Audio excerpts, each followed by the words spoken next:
Hello everybody, it's Emery48 here and welcome back to another Marvel Monday. Not quite on a Monday, but it's fine. We're talking about Ghost Rider, the first one and the second one, Spirit of Vengeance. First one, we'll start with that one. Takes a long time to get into the Ghost Rider. We're just doing Evel Knievel for a while. The love interest never has good dialogue throughout the entirety of the movie, so that's painful.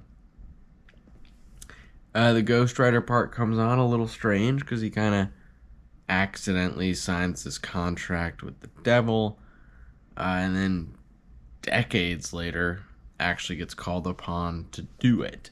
The villains are mildly interesting. They're not great. I don't know why we have ice and water. That's kind of lame that, they're not just, both the same thing. But the fact that they're all different elements or weather types allows for each battle to be slightly different, but they're all mildly lame battles. So that's a thing. Not to mention, the whole point of this guy was that he is the Night Rider, so he's active at night. And then in the final battle, all he needs are shadows now. That's a little lame. The fact that just a little bit of lack of light can trick a demon. A little strange. But overall, I think it was a decent movie. I enjoyed myself through the movie. It had good moments. It had dull moments. But I understood where the story was going throughout. Movie 2, significantly worse. First of all, they rewrite how the contract was signed for no reason. In this movie, he intentionally signs the contract. His dad is on his deathbed already. Where in the first movie, he's actively fine. Has cancer, but is actively fine. Movie 2, already in the hospital and signs it with intent. Changes the whole meaning of the character. At the end of movie 1, he told the devil he was going to keep his powers, which the fact that the devil can't just take that back is kind of strange to me. But hey ho.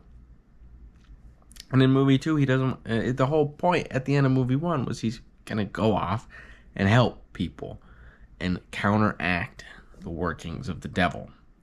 And in movie 2, some guy comes and asks him for help and he immediately doesn't want to. Like, he's contradicting the entirety of the first movie. I don't get it. And then we're just fighting people with normal human weapons. And he's struggling. When in movie 1, he's fighting an ice demon. The level of difficulty here went down and he's struggling worse. That doesn't make sense. Probably the only good scene in movie 2, or that might be a little harsh. I'll say the best scene from movie 2 is the quarry scene.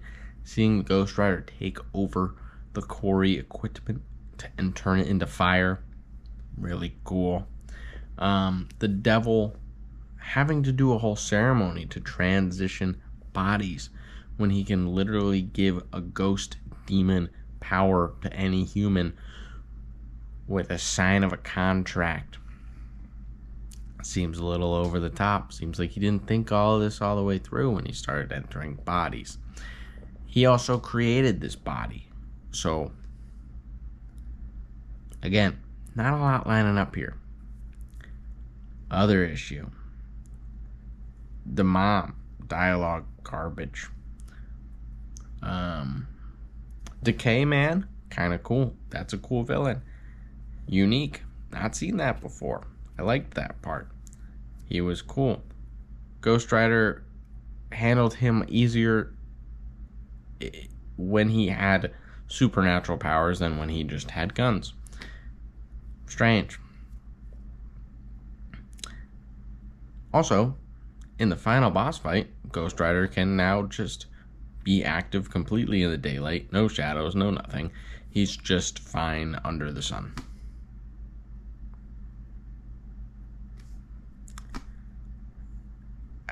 I don't get the point of the character. We rewrote the whole meaning of the character in movie 2. We rewrote the whole way that he got the powers. I don't know. Second movie just wasn't good. That was rather pointless. I do know that Ghost Rider is referenced in some way in season 3 or 4 of Agents of S.H.I.E.L.D., which is why I watched this before continuing Agents of S.H.I.E.L.D. So, hopefully it's done well and makes sense in some way in the season. But I at least now have the background knowledge of what the movies are. Let me know your thoughts on the 2 Ghost Rider films in the comments down below. That is all I have for today's video. Thank you everybody so much for watching, and I hope you have a wonderful rest of your day.